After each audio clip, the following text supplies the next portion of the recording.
Pada kesempatan ini kita akan menanggapi daripada pernyataan Pendeta Saifuddin Ibrahim yang meminta agar Menteri Agama menghapus 300 ayat di dalam Al-Quran. Di sisi lain juga atau pada kesempatan yang lain, Saifuddin Ibrahim apabila dia menjadi Menteri Agama maka dia akan melarang daripada pelaksanaan ibadah haji karena akan hanya memperkaya negara Arab. Kemudian dia juga mengatakan bahwa pondok pesantren yang merupakan lembaga paling tua ya, lembaga pendidikan tertua di Indonesia, merupakan sarang dari lahirnya para terorisme dan orang-orang yang berpemikiran radikal. Jika kemudian kita lihat persoalan-persoalan ini, Pendeta Saifuddin Ibrahim terlalu berani mengintervensi keyakinan umat beragama lain, memang di luar daripada agama dia gitu. Jadi dia sudah keluar jauh daripada batasannya, lalu kemudian mengintervensi keyakinan umat beragama lain dengan menafsirkan secara bebas daripada kitab suci umat Islam. Ini tentu merupakan pelecehan dan penghinaan terhadap umat Islam. Karena bagi umat Islam, ayat-ayat yang terdapat di dalam Al-Quran merupakan wahyu suci dari Allah Subhanahu wa Ta'ala. Tidak bisa seorang manusia pun, jangankan kita manusia biasa, seorang nabi sekalipun tidak memiliki hak untuk mengurangi, menambah, atau kemudian mengubah daripada ayat-ayat yang diturunkan oleh Allah Subhanahu wa Ta'ala. Apalagi ini adalah seorang pendeta yang memang berbeda keyakinan dengan umat muslim. Sekalipun memang kita lihat secara riwayat atau dari sejarahnya bahwa memang Saifuddin Ibrahim ini tadinya adalah seorang muslim, lalu kemudian dia murtad, pindah agama, keluar daripada Islam. Nah, sekalipun demikian, dia sebelumnya memiliki pengetahuan tentang Islam ini, tentu tetap saja ini akan terbantahkan karena keyakinannya sudah berbeda. Bahwa sekarang dia mengimani agama lain, yang juga kemudian tentu ini adalah Tuhan yang lain ya, yang diyakini oleh umat muslim dengan cara beribadah yang lain, tentu tidak lagi memiliki kapasitas untuk mengomentari, apalagi kemudian mengintervensi daripada keyakinan umat muslim. Karena harus memang kita sadari bahwa sekarang arah keyakinannya sudah berbeda. Arah keyakinannya berbeda dan tentunya pemahaman Saifuddin Ibrahim dalam hal ini tentang Islam tentu sudah tidak dapat kita jadikan standar patokan karena dia sudah murtad dari Islam. Artinya apa? Bahwa apa yang dilakukan oleh pendeta Saifuddin Ibrahim ini akan menyakiti hati umat Islam. Kita akan merasa bahwa memang apa yang dilakukan oleh Saifuddin Ibrahim merupakan sesuatu yang di luar koridor dalam kehidupan berbangsa dan bernegara karena ini bernilai provokatif. Jadi selain ini mengintervensi keyakinan umat agama lain, ini juga bernilai provokatif yang kemudian melahirkan konflik horizontal ya, antar umat beragama. Dan ini memang harus dihindari karena kita menghendaki negara kita menjadi negara yang damai, kita dapat hidup berdampingan dengan saling hormat menghormati antara satu dengan yang lain. Jadi ketika kemudian pernyataannya ini atau permintaannya ini kepada Menteri Agama ditanggapi oleh Mahfud MD, malah kemudian Saifuddin Ibrahim menantang duel Mahfud MD sampai mati.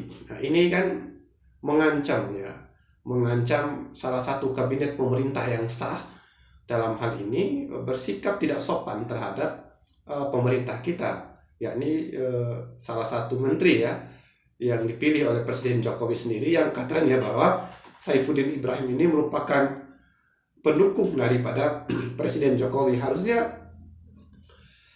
mencerminkan daripada nilai-nilai etika bahwa memang menghormati pemerintah yang sekarang ini, apalagi mereka adalah sama-sama pendukungnya Pak Jokowi, sama-sama pendukungnya Presiden Jokowi, baik pendeta Saifuddin Ibrahim maupun Mahfud MD.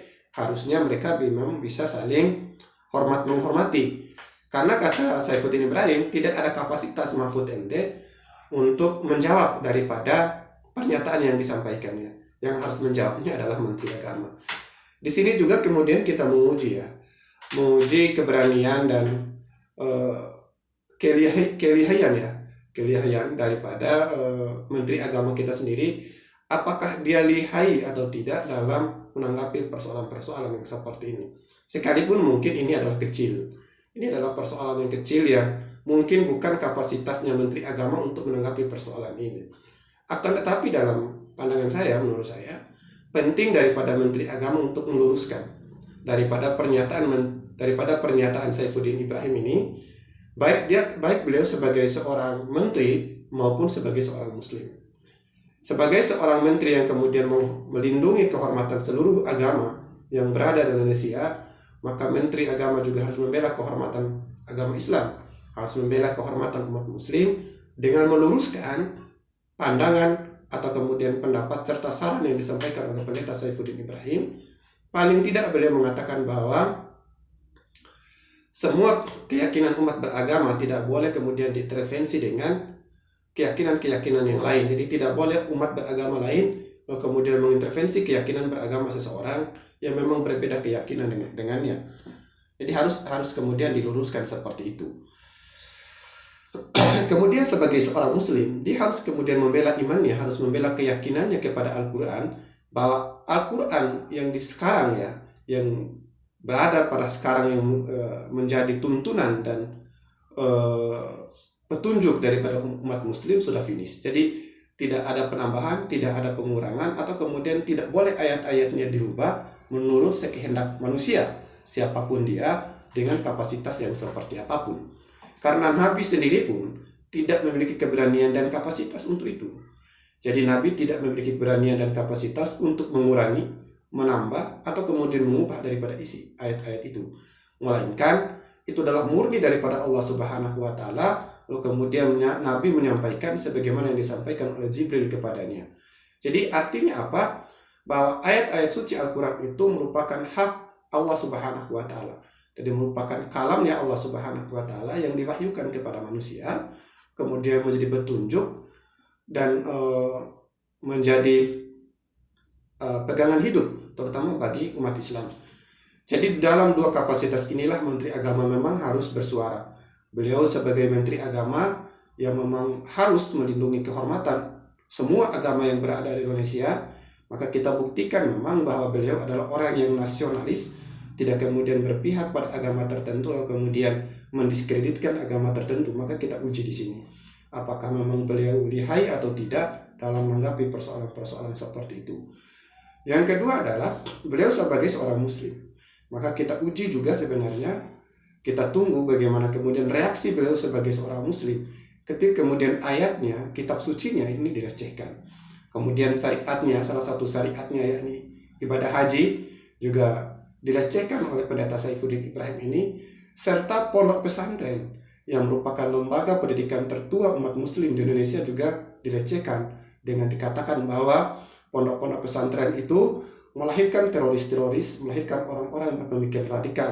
Nah, sementara Menteri Agama sendiri merupakan keluaran daripada pondok pesantren, beliau lahir dari rahim pesantren, maka Menteri Agama harus menjawab ini, harus meluruskan daripada pandangan daripada Pendeta Saifuddin Ibrahim ini.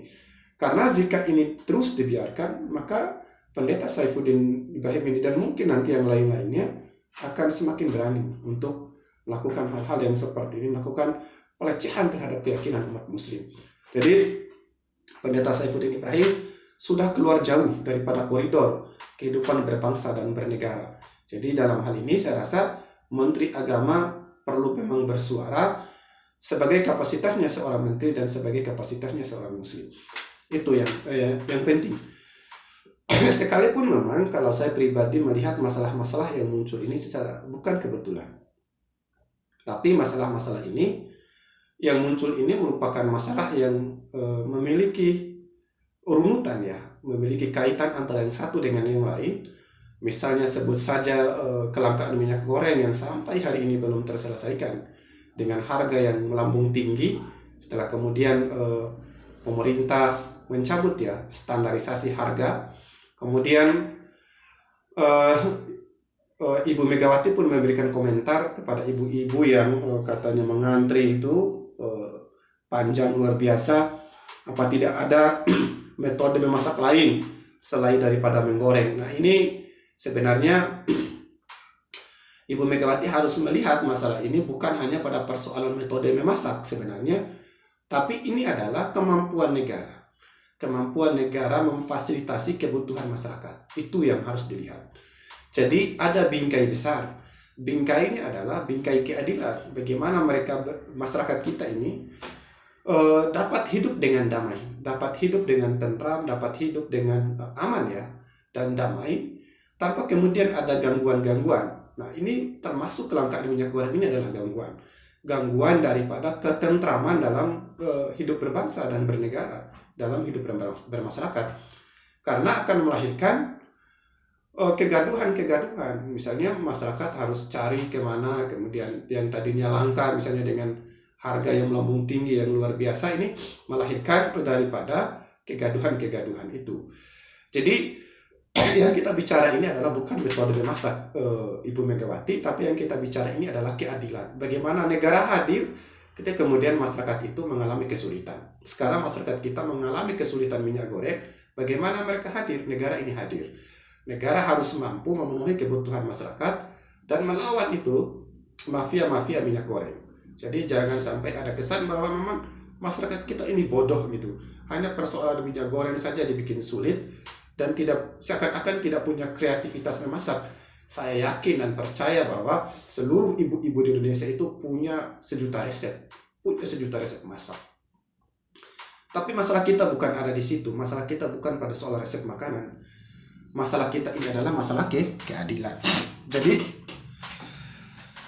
masalah kita adalah masalah keadilan, bukan bagaimana ketersediaan pasar mampu tidak memenuhi kebutuhan masyarakat kita. Itu yang kita bicarakan. Jadi ini semata-mata bukan soal resep masak Ibu Megawati. Terlebih bahwa partainya Ibu Megawati sekarang adalah partai yang berkuasa. Salah satu petugas partainya sekarang menjadi orang nomor 1 di negeri ini. Dan para menteri adalah orang yang dipilih oleh presiden sebagai pembantu presiden. Maka kita buktikan bahwa orang-orang yang dipilih oleh presiden ini adalah orang-orang yang memiliki kapabilitas tinggi, yang memiliki kemampuan, yang memiliki juga tadi yang disebut oleh Ibu Megawati, itu kreativitas dalam rangka melayani masyarakat kita. Jadi menteri-menteri ini harus memiliki kreativitas dan juga keberanian dalam rangka melayani kebutuhan masyarakat kita, yang kemudian kebutuhan mereka terpenuhi. Jadi sekali lagi saya katakan, ini bukan soal metode memasak, ini bukan soal selera, bukan. Ini adalah soal negara hadir ketika kemudian masyarakat kita dalam kondisi sulit. Negara ada untuk menjawab tuntutan-tuntutan masyarakat. Karena itulah tujuan negara itu ada. Karena itulah tujuannya presiden itu dipilih. Karena itulah para menteri-menteri itu digaji dengan uang-uang yang dihasilkan oleh rakyat.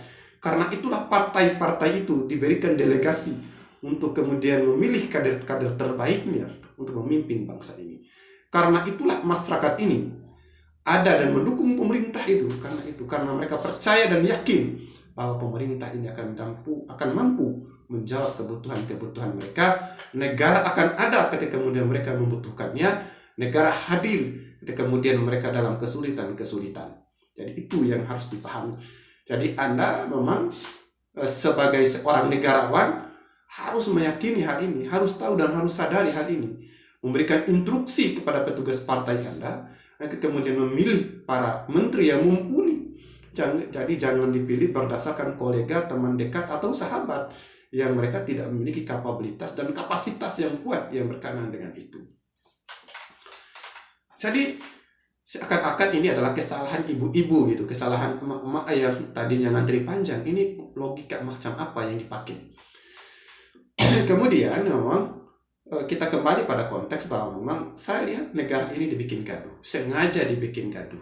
Mulai misalkan Menteri Agama yang bandingkan azan dengan suara gemongan anjing, kemudian kelangkaan minyak goreng tadi yang tadi kita singgung, kemudian Menteri Agama kembali meluncurkan kegaduhan dengan menyodorkan logo halal baru yang tadi sebelumnya dihandle oleh MUI misalnya, kemudian melahirkan kegaduhan-kegaduhan juga itu. Nah sekarang muncul Pendeta Saifuddin Ibrahim yang dengan gagah berani meminta kepada Menteri Agama agar menghapus 300 ayat di dalam Al-Quran. Luar biasa berani juga itu. Saya lihat ada desain besar, ada semacam patokan besar yang sedang dipersiapkan dalam menyongsong ya perubahan-perubahan yang terjadi. Mungkin ini berkenaan dengan eh, pemilu di tahun 2024. Saya ada keyakinan bahwa kemunculan isu-isu ini, kegaduhan-kegaduhan ini sengaja didesain dalam rangka menutup-nutupi persoalan-persoalan yang urgent. Jadi sengaja gitu. Kemudian kita masyarakat itu terlena hanya karena persoalan-persoalan kegaduhan ini, lalu diam-diam mereka misalnya nanti mengamandemen konstitusi kita. Lalu jabatan presiden diperpanjang, masa jabatan presiden diperpanjang, kemudian pemilu di tahun 2024 itu ditunda. Nah, sinyal-sinyal itu kita lihat. Sekarang muncul baliho-baliho Presiden Jokowi 3 periode, katanya harapan rakyat. Itu mimpi di siang bolong. Tidak ada masyarakat yang berharap bahwa presiden diperpanjang masa jabatannya. Kemudian Pak Luhut mengklaim ada big data. Dia melakukan survei besar-besaran terhadap melalui media sosial. Ini media sosial yang di mana yang dipakai? Standar surveinya apa gitu? Respondennya siapa? Yang mengatakan bahwa mereka sepakat untuk menolak pemilu di tahun 2024 ini apa? Apa standarnya? Standar dari mana itu? Kemudian respondennya siapa? Coba perlihatkan kepada masyarakat. Jadi jangan ada pengklaiman untuk kemudian membodohi masyarakat kita ini. Jadi pencitraan-pencitraan seperti sebelumnya kita udah kenyang itu, kita udah cerdas tentang itu, kita tidak lagi butuh hal-hal yang demikian. Yang kita butuhkan ini adalah kerja real, kerja nyata dalam menyelesaikan persoalan-persoalan yang ada. Kembali kepada persoalan tadi, Pendeta Saifuddin Ibrahim dengan segala runtutan persoalan yang lain yang muncul beriringan ini, kita melihat memang seakan-akan ini problem-problem yang tidak terselesaikan. Negara seakan-akan tidak mampu menyelesaikan persoalan ini. Ini negara tidak mampu atau memang terjadi pembiaran-pembiaraan. Maka kita uji kemampuan pemerintah ini, kita uji keahlian daripada Menteri Agama misalnya, kaitan dengan menanggapi persoalan yang disampaikan oleh Pendeta Saifuddin Ibrahim. Jadi jangan hanya berani pada segmen tertentu, tapi ompong pada persoalan yang lain. Jadi tantangan ya yang sekarang disampaikan oleh Pendeta Saifuddin Ibrahim itu harus dijawab oleh Menteri Agama. Saya rasa baik sebagai kapasitasnya seorang menteri, kita buktikan apakah memang dia mampu membela kehormatan Islam, maupun dia sebagai seorang muslim. Dia sebagai seorang muslim merasa tersakiti atau tidak dengan apa yang disampaikan oleh Saifuddin Ibrahim. Sekalipun memang ini dari kecil, kita harus tahu, memang kita paham itu kita kecil, mungkin bukan kapasitasnya Menteri Agama, tapi ini tentu harus ditanggapi. Sebagai seorang menteri ya, Menteri Agama yang melindungi kehormatan seluruh agama yang berada di Indonesia, kemudian dihindari konflik-konflik horizontal dari masyarakat kita, maupun sebagai seorang muslim. Persoalan lain misalnya, saya rasa kegaduhan-kegaduhan lain seperti minyak goreng, kemudian logo halal baru, dan lain-lain, saya rasa harus ditangani baik oleh pemerintah. Negara harus hadir untuk menyelesaikan masalah-masalah ini. Jangan ada kesan ini terjadi pembiaraan. Karena masalah-masalah ini akan melahirkan semacam krisis kepercayaan dari masyarakat terhadap pemerintah, dan itu berbahaya. Saya hanya khawatir akan terjadi reformasi jilid 2 kaitan dengan persoalan-persoalan ini, karena akan ada krisis kepercayaan dari masyarakat. Dan krisis kepercayaan itu sudah terlihat jelas bahwa pemerintah hari ini tidak lagi mendapatkan empati daripada masyarakat luas, dan ini sudah sangat berbahaya sesungguhnya. Jadi saya rasa itu negara kita harus hadir dalam menyelesaikan persoalan-persoalan ini, terutama tadi yang berkenaan dengan isu-isu yang bikin gaduh itu. Negara harus hadir untuk menyelesaikan masalah-masalah yang ada. Kemudian pengklaiman yang dilakukan misalnya oleh Pak Luhut yang mengklaim bahwa ada big data, dia punya data hasil surveinya tentang adanya masyarakat mayoritas daripada masyarakat kita setuju dengan penundaan pemilu di tahun 2024 dan perpanjangan masa jabatan Presiden Jokowi. Saya rasa hal-hal yang seperti ini harus sudah diakhiri ya Pak Luhut ya. Jadi jangan seperti bocah gitu yang hanya sekedar mencari momen dan panggung. Jangan juga Bapak ngotot untuk kemudian merevisi atau mengamandemen itu konstitusi untuk kedudukan dan kepentingan Bapak seorang pribadi gitu. Kita masyarakat membutuhkan pemimpin baru di kedepannya ya, di tahun 2024 itu pada pelaksanaan pemilu tahun 2024 kita membutuhkan pemimpin baru hingga kemudian problem kita dapat terselesaikan. Saya rasa itu jadi harapan ke depan, mudah-mudahan negara kita ini menjadi negara yang kondusif, tidak ada lagi kegaduhan-kegaduhan yang tidak perlu seperti ini. Sehingga kemudian kita ada masyarakat dapat hidup tentram, damai, aman, kemudian kebutuhan-kebutuhan kita terpenuhi.